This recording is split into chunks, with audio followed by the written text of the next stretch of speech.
Hello everyone, I'm Rashmi Prabha and welcome to our channel Combine CS the Extra Step। आज की इस video में computer science का UGC NET का जो एग्जामिनेशन अभी रिसेंट हुआ है उसका मैं कंप्लीट एनालिसिस आपको प्रोवाइड करने वाली हूँ। तो पूरे वीडियो को एंड तक जरूर देखिएगा। नाउ कई सारे ऐसे लर्नर्स हैं जिनका ये फीडबैक आया है, the paper was easy, the paper was moderate and the paper was tough. तो जैसा आपको पता है, अगर हम यूजीसी नेट एग्जामिनेशन की बात करें as compare to previous years, ऐसा देखा गया था कि लास्ट ईयर आपके क्वेश्चन जो थे इजी आए थे और कई सारे क्वेश्चन मल्टीपल चॉइस क्वेश्चंस पूछे गए थे। उससे एक आइडिया तो आपको मिलता है कि आने वाले एग्जामिनेशन में अगेन मल्टीपल चॉइस के क्वेश्चंस आएंगे और कई सारे क्वेश्चंस आपके असर्शंस एंड रीजंस के आए थे, जिसको पढ़ना कहीं ना कहीं एक टाइम टेकिंग हो जाता है। तो इसलिए कई सारे स्टूडेंट्स को क्वेश्चंस टफ लग गए, मॉडरेट लग गए। कई सारे अगेन स्टूडेंट्स हैं जिनके क्वेश्चंस छूट जाते हैं एंड ऑफ मोमेंट में, जब आपके 3 घंटे होने वाले रहते हैं तो आप उसमें सिर्फ क्वेश्चंस को कैसे भी अटेम्प्ट करके आते हो। तो चलिए, क्या मिस्टेक हुआ, पेपर कैसा आया था, आगे नेक्स्ट क्या करना है, वो सारी चीजें हम इस एक वीडियो में कवर करेंगे। तो पूरी वीडियो को एंड तक जरूर देखिएगा। तो मैंने यहाँ पे स्लाइड्स में बहुत सारे टॉपिक्स को नहीं रखा है, मैं क्विकली आपको लेके चलूंगी नेट के सिलेबस पे। आपको एक ये आइडिया मिलेगा कि क्वेश्चन किस तरीके से फ्रेम होता है, ठीक है। और मैं आपको कंपैरिजन बताऊंगी कि 2021 का जो पेपर आया था और जो अभी आपका 2022 का पेपर आया है, किस तरीके से पेपर में काफी डिफरेंस देखे गए हैं और आप आने वाले समय में और क्या एक्सपेक्ट कर सकते हो। तो ये हम आगे अपने सिलेबस पे, और ये आपका यूनिट 1 है। तो जैसा आपको पता है, आपके टोटल यहाँ पे 10 यूनिट्स है, ठीक है। 10 यूनिट्स। और क्वेश्चंस की बात करें तो लास्ट ईयर ये देखा गया था कि कई सारे ऐसे टॉपिक्स थे जिनको उन्होंने नहीं उठाया, और किसी किसी यूनिट से 10, हम ऐसा मान के चलते हैं कि 10 क्वेश्चन आएगा, बट क्वेश्चंस बहुत ज्यादा आ गए थे। किसी यूनिट से 14 क्वेश्चन देखे गए, किसी से 17 क्वेश्चन देखे गए। इस तरीके से लास्ट ईयर क्वेश्चन देखा गया था। इस बार की अगर मैं बात करूं, जैसा आपका फीडबैक मिला है, तो उस हिसाब से आपका जैसे सेट एंड रिलेशन है, ये एक ऐसा टॉपिक है जिससे आप एक्सपेक्टेडली 3 to 4 क्वेश्चन आते हैं। अगेन आपका इस बार जो क्वेश्चन पूछा गया था वो पार्शियल ऑर्डर से पूछा गया था, इक्विवेलेंस रिलेशन आपको फाइंड आउट करना था। और जो स्टूडेंट्स हमें फीडबैक मिला है उसके अकॉर्डिंग मैं आपको बता दूं, ये गेट के प्रीवियस ईयर क्वेश्चन यहाँ पे रिपीट हो गए हैं। मतलब उन्होंने आपको एक एक्स वाई दे दिया था, आपको यूवी वैल्यूज दे दी थी, उसमें आपको ऑर्डर वाइज कंपेरिजन करना था। तो ये डायरेक्टली गेट का प्रीवियस ईयर क्वेश्चन आपको उठा के पूछा गया है। और ये हमने अपने लाइव क्लासेस जो करते हैं, उस लाइव क्लासेस में भी ये क्वेश्चन मैंने आपको बताया है, समझाया है कि उस क्वेश्चंस को कैसे अटेम्प्ट करने का तरीका है, ठीक है। इसके बाद इस बार आपके डिस्क्रीट प्रोबेबिलिटी से क्वेश्चन नहीं देखे गए। अगेन अगर हम ग्रुप 3 की बात करें तो एक क्वेश्चन आपका प्रॉपर्टी बेस्ड पूछा गया, ग्राफ से इस बार क्वेश्चन नहीं देखा गया अनएक्सपेक्टेडली। अभी तक किसी ने बताया नहीं है ग्राफ थ्योरी के बारे में। आपका जो बुलियन अलजेब्रा है, सिंप्लीफिकेशन की बात करें, ये भी क्वेश्चन इस बार नहीं देखा गया। आपका जो फर्स्ट टॉपिक है मैथमेटिकल लॉजिक, जिसमें आपको पी क्यू, आपका पी बाय डायरेक्शनल क्यू, ऐसे क्वेश्चंस आ जाते हैं सॉल्व करने का, इस बार ये क्वेश्चंस भी नहीं देखा गया, जबकि लास्ट ईयर इससे 3 से 4 क्वेश्चंस पूछे गए थे। तो इसलिए हम यहाँ पे बता सकते हैं कि कई सारे ऐसे टॉपिक्स है जिसको आपको करना, अच्छे से करना बहुत इंपॉर्टेंट हो जाता है एग्जामिनेशन के लिए। अब ऑप्टिमाइजेशन से इस बार अनएक्सपेक्टेडली कई सारे स्टूडेंट ने बोला पॉट और सीपीएम से 2 क्वेश्चन पूछे गए हैं, और वो सारे क्वेश्चन थ्योरेटिकल है। कुछ भी ऐसा आपको वहां पे प्रैक्टिकल नहीं पूछा गया, आपको थ्योरी क्वेश्चन पूछा गया, ठीक है। इसके बाद हम यूनिट 2 की अगर बात करें, यूनिट 2 में आपका जो एक पेट क्वेश्चन आता है दैट इज के मैप। तो के मैप सिंप्लीफिकेशन का क्वेश्चन आया था, और जो स्टूडेंट ने यहाँ पे के मैप बताया है उसका जो ग्राफ बन रहा था, अगर आपने वो क्वेश्चन बनाया है एग्जाम में, तो आपको मैं एक हिंट दे देती हूँ। क्वेश्चन का इस तरीके से आना चाहिए था, जो पोजीशन उन्होंने दिया था, तो आप इसको इस तरीके से बनाएंगे तो एक आपका एक्सप्रेशन ये बनेगा और एक एक्सप्रेशन ये बनेगा। तो 2 एक्सप्रेशन बनना था, तो अगर आपने ये क्वेश्चन सॉल्व किया तो इसका आंसर इस तरीके से आ जाएगा। देन डेटा इंटरप्रिटेशन रिप्रेजेंटेशन में आपके डेटा टाइप से क्वेश्चन पूछा गया है, जो कि बहुत ही बेसिक क्वेश्चन पूछा गया है related to unsigned and signed. और मैंने अपने लाइव क्लासेस में भी बताया है और आज फिर से बता देती हूँ, जब मैंने अपना बैचलर इन कंप्यूटर एप्लीकेशन किया था, at the end of the examination जो हमारा लास्ट सेमेस्टर में इंटरव्यू होता है, मेरे सर ने पूछा था what is the difference between signed and unsigned. उस टाइम पे मैं नहीं बता पाई थी। इसीलिए जब भी मैं ये पढ़ाती हूँ लाइव क्लासेस में आपको बताती हूँ, अगर क्वेश्चन में आपको अनसाइंड गिवन है, ठीक है, अनसाइंड का ये मीनिंग होता है this is actually the positive number. तो जैसे अगर आपको 5 लिखना है तो हम कभी +5 नहीं लिखते, क्यों? क्योंकि उसमें प्लस का जो एब्सोल्यूट वैल्यू है वो छिपा होता है, हम ये मान के चलते हैं 5 मीन्स +5।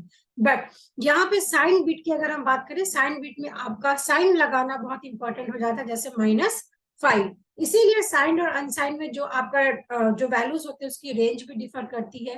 तो इस तरीके के कुछ एनालिटिकल क्वेश्चंस आए थे आपके ट्रू एंड फॉल्स में। ओके, उसके बाद रजिस्टर ट्रांसफर, इसके बाद अगर हम बात करें, आपके कुछ क्वेश्चंस आगे थे इस बार unexpectedly related to the memory.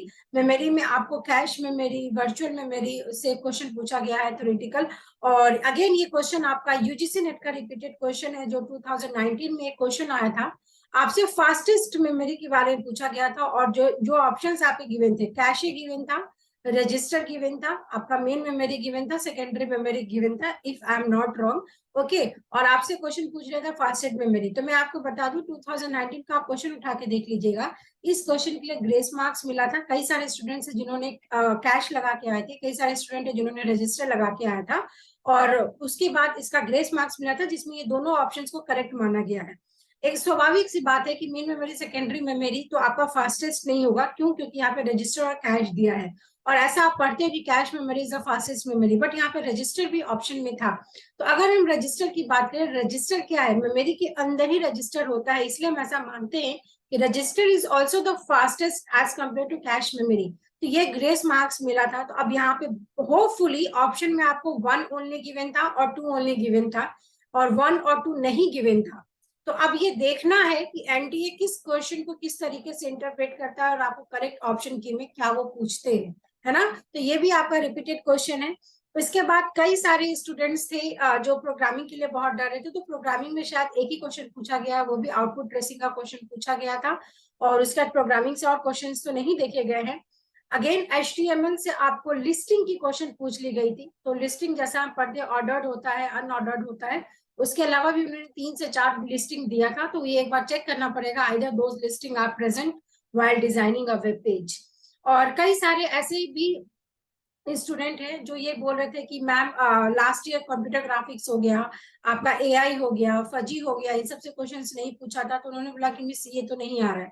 तो मैं हमेशा बोलती हूँ, नहीं आया है इसका ये मतलब नहीं है कि आगे नहीं आएगा। और फ्रैंक होपफुली एग्जामिनेशन में आपको रास्टर स्कैन का एक क्वेश्चन पूछ लिया गया था, है ना। तो ऐसा जरूरी नहीं है कि लास्ट टाइम नहीं आया तो इस बार नहीं आएगा। रास्टर स्कैन के सिंपल प्रॉपर्टी बेस्ड क्वेश्चन पूछा गया है कंप्यूटर ग्राफिक्स से।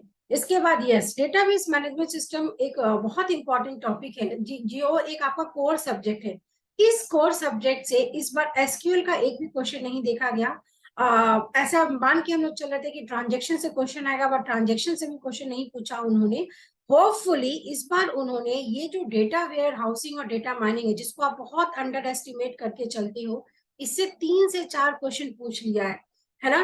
क्लासिफिकेशन से क्वेश्चन पूछ लिया है, आपके रेग्रेशन से क्वेश्चन पूछ लिया गया है, आपको सपोर्ट वेक्टर मशीन, ये सारे लिंक एनालिसिस, इन सब से ऑप्शंस में क्वेश्चंस पूछे गए कि कौन सा किसका पार्ट है, किसका पार्ट नहीं है। और जब भी हम लोग आर्टिफिशियल इंटेलिजेंस कवर करते हैं, मैं आपको हमेशा बताती हूँ कि data mining is the subset of artificial intelligence. तो जरूर एटलीस्ट आपको पता होना चाहिए कि आपका जो आपका सुपरवाइज्ड, अनसुपरवाइज्ड लर्निंग और रीइंफोर्समेंट लर्निंग है, किसके अंदर कौन से मेथड आते हैं, और उसका सिर्फ आपको प्रॉपर्टी याद करना होता है। वही सेम क्वेश्चंस इस बार डेटाबेस से पूछा गया है। इसके बाद मैप रेड्यूस से क्वेश्चन पूछा गया है ना। तो ये मैंने एग्जाम से पहले भी अपने यूट्यूब चैनल पे और टेलीग्राम पे भी बताया है कि इसकी मुश्किल से 6 या 7 वीडियो मैंने अपने चैनल पे बनाए हैं, उसको जरूर कवर करिए। इस बार आपको फिर से मल्टीपल चॉइस क्वेश्चन पूछा गया, जिसमें मैप रेड्यूस है, पिग है और महूत है, ये सारे आपके मैच द फॉलोइंग में क्वेश्चन पूछे गए थे। तो मैंने इसको एक ट्रिक से भी याद कराया था। अगर महूत है तो ये आपका मशीन लर्निंग के टूल है ना, मशीन लर्निंग के टूल, तो आप इजिली इसको मैच कर सकते थे। तो ये अगर आपने मैच किया तो आपका वो आंसर सही हो जाएगा। अगर हम मैपर और रिड्यूसर की बात करें, तो जब आप बिग डेटा पढ़ते हो, HDFS डिस्ट्रीब्यूटेड फाइल सिस्टम की जब आप बात करते हैं, तो वहां पे मैपर और रिड्यूसर एक फंक्शन होता है जो कि मैपिंग का काम करेगा, है ना। इसमें मैंने आपको बताया था कि डेटा नोड होता है, नेम नोड होता है, और इसी का इंटरनली आप यहाँ पे मैप रिड्यूस का वर्क करते हो। तो ये एक क्वेश्चन आपके मल्टीपल चॉइस क्वेश्चन से पूछे गए। इसके बाद इससे तो क्वेश्चंस नहीं पूछा जा रहा। एंड अगर हम यहाँ पे बात करें, ये जो आपका सेक्शन है that is database concept and architecture, data modelling, normalization, ये बहुत इंपॉर्टेंट हो गया है। क्यों? क्योंकि इस बार नॉर्मलाइजेशन पे जो क्वेश्चन पूछ रहे हैं वो आपकी थ्योरी क्वेश्चन पूछ रहे हैं, प्रॉपर्टी बेस्ड क्वेश्चन पूछ रहे हैं, और कीज के बारे में बहुत घुमा फिरा के पूछ रहे हैं, है ना। कैंडिडेट की हो गया, सुपर की हो गया, इनके प्रॉपर्टीज क्या है। और एग्जाम से ठीक पहले मैंने आपको कुछ वीडियोस बनाए थे, आप चैनल पे भी जाके देखेंगे, ये मेरा चैनल है, इसमें वीडियो सेक्शन पे आप चले जाइए। इस वीडियो सेक्शन में देखिए, एग्जाम से पहले ही मुझे पता था कि ये जरूर एग्जामिनेशन में पूछा जाएगा, तो मैंने यहाँ पे वन शॉट वीडियो बनाया था जिसमें सारे नॉर्मल फॉर्म्स, सारे डीबीएमएस के कीज और कैसे क्वेश्चंस पूछे गए प्रीवियस ईयर में वो क्वेश्चंस बनाए थे। ओके, तो अगर आपने इसको वॉच किया होगा तो आप इजिली क्वेश्चंस को सॉल्व कर सकते थे, क्योंकि यहाँ पे दो क्वेश्चंस पूछे गए थे कीज से। उसके बाद अगेन यहाँ पे प्रॉपर्टी बेस्ड क्वेश्चन पूछा गया डेटा मॉडलिंग से, और आपके डीबीएमएस के आर्किटेक्चर पे भी इस बार पूछा गया था पेरेंट और चाइल्ड का रिलेशनशिप किस मॉडल में है। उन्होंने ऑप्शंस में आपको हायरार्कियल गिवन था, नेटवर्क गिवन था, एंड आपका रिलेशनल मॉडल था, है ना। ऑप्शंस तो हमें याद नहीं है, बट इतना तो मुझे पक्का पता है कि आप अगर हायरार्कियल मॉडल लगाए हो तो वो ऑप्शंस आपका सही होना चाहिए, क्योंकि हायरार्कियल मॉडल का मतलब ही होता है इसमें पेरेंट और चाइल्ड का रिलेशनशिप है, ठीक है। अगर हम नेटवर्क की बात करें, नेटवर्क आप इस तरीके से भी बना सकते हो, कई सारे पेरेंट्स हो सकते हैं, कई सारे चाइल्ड हो सकते हैं। रिलेशनल मॉडल की अगर हम बात करें तो हाँ, एक हम बेस मॉडल बनाएंगे और इससे रिलेटेड हमारे कई सारे टेबल्स भी हो सकते हैं। तो तीनों भी आंसर आपका सही होना चाहिए अगर आपने तीनों को सेलेक्ट किया है। इस तरीके से क्वेश्चंस आपके पूछे गए हैं। इसके बाद अगेन ऑपरेटिंग सिस्टम की बात करें तो कोई भी न्यूमेरिकल क्वेश्चन नहीं देखा गया आपसे। एक सिंपल क्वेश्चन पूछा गया था ऑपरेटिंग सिस्टम में related to memory management technique, जो आपका टैग वाले क्वेश्चंस होते हैं वो। इसके अलावा सारे क्वेश्चंस आपके पूछे गए हैं थ्योरेटिकल इस बार। ओके, इसीलिए ये जो आपका सेकंड कोर सब्जेक्ट है ऑपरेटिंग सिस्टम, इसके कॉन्सेप्ट्स को समझना बहुत इंपॉर्टेंट है। जैसे उन्होंने एक क्वेश्चन तो रैम रोम पे बहुत डीपली पूछ लिया है, स्टैटिक रैम क्या है, डायनेमिक रैम क्या है, पेपर वन में ये भी सुनने में आया है। इसके बाद आपके मैच द फॉलोइंग के कई सारे क्वेश्चंस देखे गए हैं, सिक्योरिटी से कई सारे क्वेश्चंस देखे गए हैं, वर्चुअल मशीन और लिनक्स से इस बार क्वेश्चन नहीं देखा गया है आपके एग्जामिनेशन में। और अगेन सॉफ्टवेयर इंजीनियरिंग बहुत थ्योरेटिकल टॉपिक है, कई सारे ऐसे लर्नर्स होते हैं जो बोलते हैं मुझे तो थ्योरेटिकल समझ में नहीं आता, तो ये अपने आप में एक थ्योरी सब्जेक्ट है। अजाइल की डेफिनेशन पे क्वेश्चन आपको पूछ लिया है। अगेन इस बार नॉन फंक्शनल रिक्वायरमेंट पूछा गया है, पिछली बार फंक्शनल पूछा था, इस बार नॉन फंक्शनल पूछा है। अगेन हम डिजाइनिंग की बात करें तो कोहेशन की प्रॉपर्टी पे क्वेश्चन पूछा गया है आपसे, तो यही पूछ लिया गया है कि what is the full form of Kokomo model. Okay, तो कंस्ट्रक्टिव कॉस्ट मॉडल। इसके बाद टेस्टिंग से अगेन क्वेश्चन देखा गया है, और इस बार मेंटेनेंस से क्वेश्चन देखा गया है। तो ऑन एन एवरेज आपका जो सॉफ्टवेयर टेस्टिंग है, ऑपरेटिंग सिस्टम है, डीबीएमएस, ये तीन आपके ऐसे सब्जेक्ट हो गए जिसपे आपकी पकड़ बहुत मजबूत होने की जरूरत है।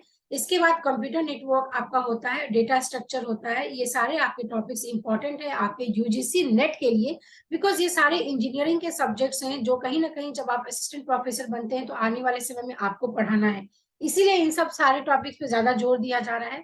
डेटा स्ट्रक्चर से इस पर ज्यादा क्वेश्चन नहीं देखा गया है, बट आई डोंट नो उन्होंने क्वेश्चन कैसे सेट किया, बिकॉज जैसे सिलेक्टेड टॉपिक्स अगर हम बात करें, कभी भी क्वेश्चंस में एफएफटी से क्वेश्चंस नहीं देखा गया था, बहुत पुराना क्वेश्चन मल्टीपल चॉइस क्वेश्चंस का था। इस बार उन्होंने फास्ट एंड फ्यूरियस पे क्वेश्चन पूछ लिया। अगेन हमने अपने चैनल पे कवर किया कॉम्प्लेक्सिटी थ्योरी, इस पे क्वेश्चंस इस बार देखे गए हैं। एमएससी का जो क्वेश्चन आया था वो क्वेश्चन आपको वहां पे वैल्यूज नहीं निकालने थे, बट मल्टीपल चॉइस क्वेश्चंस देखा गया है, तो कहीं ना कहीं ये क्वेश्चन आपके टाइम टेकिंग हो जाते हैं, क्योंकि इसको सॉल्व करना अपने आप में डिफिकल्ट होता है। एक ट्रेवल्सर से भी क्वेश्चन पूछा गया है जिसमें अगेन कई सारे स्टूडेंट्स बोले थे उन्हें क्वेश्चन नहीं समझ में आया। तो क्वेश्चन कुछ इस तरीके से था कि आपको एक डायग्राम गिवन था, ओके, और डायग्राम पे उन्होंने कुछ स्टेप्स गिवन थे और पूछा था कौन सा उसका पार्ट नहीं है। तो अब ये क्वेश्चन इसलिए टफ हो जाता है क्योंकि इस क्वेश्चन में आपको ये सॉल्व नहीं करना था, इस क्वेश्चन में एक ऑप्शन उठाना था, उसमें जो आपको सीक्वेंस गिवन था वो सीक्वेंस आप चेक करते कि क्या उस सीक्वेंस से आपका एमएसटी बन रहा है, अगर बन रहा है तो वो ऑप्शन नहीं होगा क्योंकि क्वेश्चन में नॉट पूछा था। तो आई गेस इसका आंसर सी होगा, क्योंकि जो क्वेश्चन स्टूडेंट्स ने भेजा है उसमें उन्होंने वो सॉल्व करके बताया था कि ये सारे ऑप्शंस आपके बन रहे हैं। तो ऑब्वियसली जब क्वेश्चन आएगा तो हम इस पर ज्यादा डिस्कस कर सकते हैं सॉल्व करने के बाद ना। थ्योरी ऑफ कंप्यूटेशन, इसके बारे में कई सारे स्टूडेंट्स इस बार बहुत घबरा गए क्योंकि कॉम्प्रिहेंशन क्वेश्चन है जो 90 से 100 ऐसा हम मान के चलते हैं कि ये वाला क्वेश्चन आने वाला है, बट इस बार आपको 2 से लेकर 11 तक में क्वेश्चन पूछ लिया गया है कॉम्प्रिहेंशन। तो कई सारे लर्नर्स जिनका इस बार क्वेश्चंस छूटा है, उसका एक ये भी रीजन था कि जब आपने पेपर 2 बनाना शुरू किया, पेपर 2 में स्टार्टिंग में आपको नेटवर्किंग का क्वेश्चन दिख गया, सबनेट वाला, और ये कंप्लीट होने के बाद आपको यहाँ पे ट्यूरिंग मशीन का क्वेश्चन दिख गया 5 कॉम्प्रिहेंशन। तो आप उसको लग गए सॉल्व करने में। तो कैसा हम लोग ने बताया है, अगर आपका ये टॉपिक मतलब बहुत अच्छे से अगर आप पढ़ के गए हैं तो इस क्वेश्चन को स्टार्टिंग में अटेम्प्ट करिए, बिकॉज अगर स्टार्टिंग में ही आप डिमोटिवेट हो जाते हैं तो पूरा पेपर इफेक्ट कर लेता है ना। तो मैंने अपने क्लासेस में भी और स्टूडेंट को भी एग्जाम से पहले ये बताया था कि जब आप पेपर देने जाते हैं, अगर आप पेपर 1 में कॉन्फिडेंट है तो पहले पेपर 1 को सॉल्व करिए। क्यों? क्योंकि हर क्वेश्चन के लिए आपको 2 मार्क्स मिल रहे हैं, ये फर्क नहीं पड़ता पेपर 1 सॉल्व कर रहे हैं या पेपर 2। आप किसमें कंफर्टेबल है वो पहले उठाना चाहिए। अगर आप पेपर 2 उठा रहे तो पेपर 2 में भी जिस पोर्शन में आपको लगा कि ठीक है मेरे को स्टार्टिंग में कॉम्प्रिहेंशन क्वेश्चन नहीं आता, मैं नहीं पढ़ के गई हूँ सबने, तो मैं क्या करती, मैं डायरेक्टली देखा कि मैंने 1 से 6 तक मैं स्किप कर जाऊंगी, मैं क्वेश्चन नंबर 7 से शुरू करूंगी। Let us take an example, Turing machine में मुझे नहीं आता, तो अगेन मैं स्किप करके यहाँ क्वेश्चन नंबर 12 से शुरू कर देती। तो this is known as smart strategy. Obvious सी बात है, जब आप एग्जामिनेशन हॉल में बैठते हो तो वहां पे थोड़ा सा कॉमन सेंस लगाना पड़ता है कि आपका कौन सा सेक्शन आपको सॉल्व करना है, ठीक है। थ्योरी कंपटीशन में आपके ट्यूरिंग मशीन से 5 क्वेश्चन देखे गए, पंपिंग लेमा का एक क्वेश्चन आ गया था। और अगेन आपको पहले भी बताया है कि पूरे टीओसी में आपका जो मेन टॉपिक है वो कंटेक्स्ट फ्री लैंग्वेज है।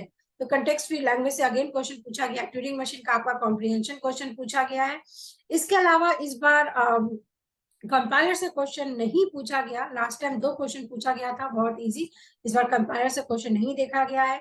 कंप्यूटर नेटवर्क की बात करें तो वो तो हमने पहले भी गेस किया हुआ था कि सबनेटिंग एक ऐसा टॉपिक है जिससे आपका कॉम्प्रिहेंशन क्वेश्चन बन सकता है, और वही क्वेश्चन आया। सिमिलरली कंप्यूटर आर्किटेक्चर से अभी तक क्वेश्चन एड्रेसिंग मोड पे नहीं पूछा है, तो एड्रेसिंग मोड हो गया, या आपका पाइपलाइनिंग हो गया, या सीपीयू शेड्यूलिंग हो गया, या मेमोरी मैनेजमेंट हो गया ओएस के, ये कुछ ऐसे टॉपिक्स होते हैं जिससे कॉम्प्रिहेंशन क्वेश्चन बनते हैं, तो वो आपको जरूर अच्छे से करके जाना होता है, ठीक है।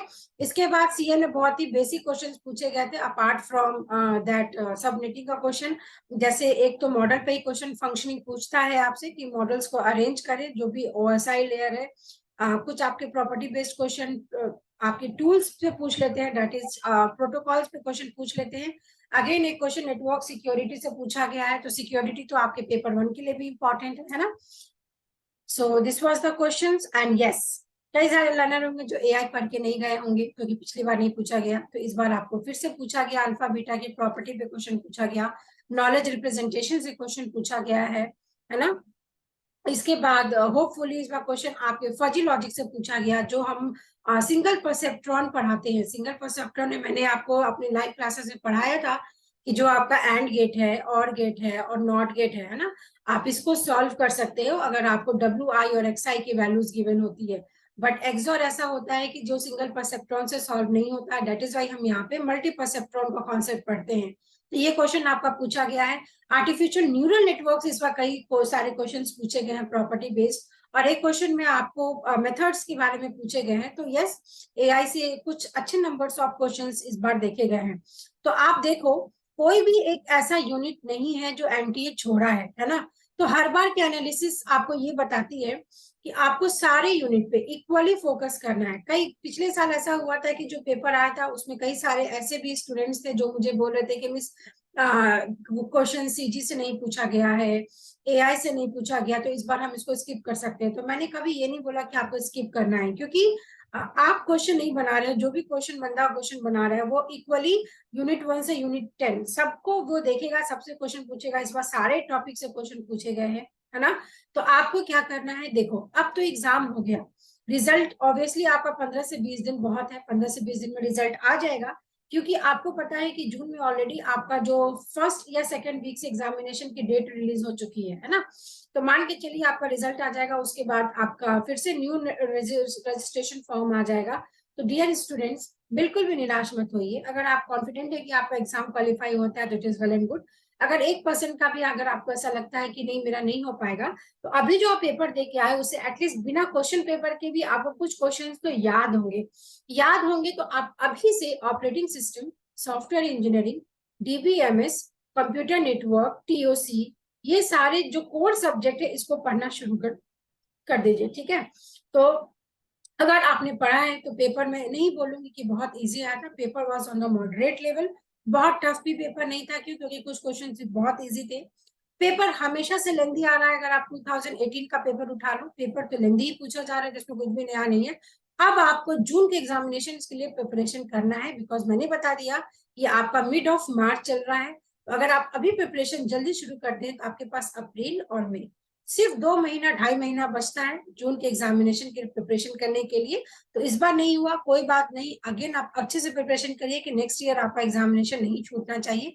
मैंने यहाँ पे वो टॉपिक्स जो हमें मिले हैं वो मैंने यहाँ पे लिस्ट डाउन भी कर दिया है, सो दैट आप उसको उस हिसाब से पढ़ें। ये जो पीडीएफ है ये मैं आपको अपने टेलीग्राम चैनल पे दे दूंगी, ताकि आप इस सिलेबस को डाउनलोड कर ले और इन टॉपिक्स को मार्क कर ले। Okay, so this was the complete analysis. जो स्टूडेंट्स आने वाले समय में एग्जामिनेशन का प्रिपरेशन कर रहे हैं उनके लिए बहुत इंपॉर्टेंट है।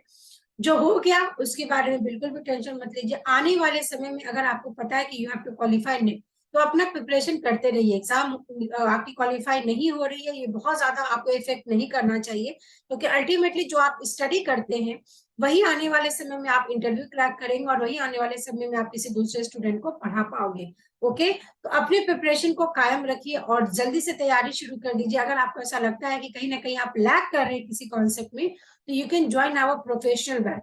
प्रोफेशनल बैच इस बार हमने पहली बार शुरू किया है, जो बैच सिर्फ वीकेंड के दिन हम चलाएंगे, दैट इज सैटरडे संडेज। तो सैटरडे को और संडेज को आपको 3-3 घंटे की क्लास चलेगी, जिसमें हम 3 से 4 क्लास में एक एक यूनिट को कवर करेंगे with all the concept and with all the previous year question जो आपके रिसेंट ईयर में पूछे गए हैं। तो आप अगर वर्किंग है तो आप इस प्रोफेशनल बैच को ज्वाइन कर सकते हैं, और एल्स अगर आप चाहे तो कंप्लीट बैच को ज्वाइन कर लीजिए। ऑलरेडी मैंने यहाँ पे पहले भी बताया है कि अगर आप कंप्यूटर साइंस में इनरोल करते हैं तो पेपर 1 आपको कॉम्प्लीमेंट्री फ्री मिल जाता है। और this are the some of the good things about our live classes, जहां पे हम ऐसा नहीं मान के चलते कि आप हमारे स्टूडेंट है, कोर्स कंप्लीट देन ओके। आपकी जो एनालिसिस होता है, आपका जो टेस्ट होता है, उस पर हम आपको एक सपोर्ट भी प्रोवाइड करते हैं कि आपका ये टॉपिक छूट रहा है तो इस टॉपिक में आपको और मेहनत करने की जरूरत है। तो हर तरीके से एनालिसिस आपको प्रोवाइड करते हैं। आपका पर्सनलाइज्ड हम आपको एक रिपोर्ट बना के देते हैं, जिससे आपको ये समझ में आता है कि किस टॉपिक पे किस यूनिट में आपको ज्यादा फोकस करने की जरूरत है।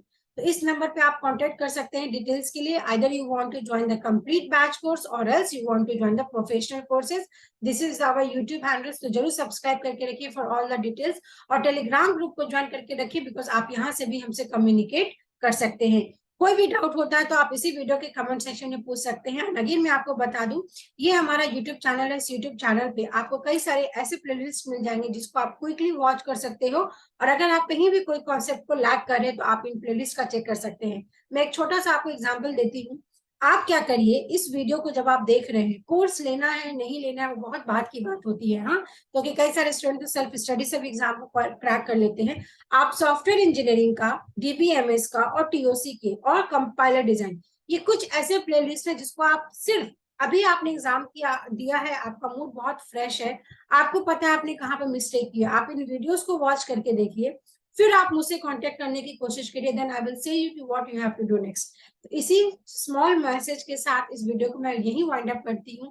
आई होप ये एनालिसिस आपके लिए इंपॉर्टेंट हो, बिकॉज आने वाले समय में आपको तैयारी करना है, तो करेक्ट पाथ पता होना चाहिए कैसे आपको आगे बढ़ना है।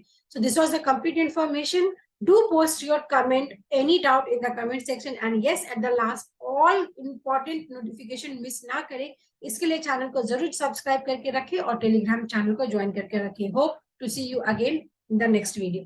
Thank you so much for watching us. Please share this video with your friends.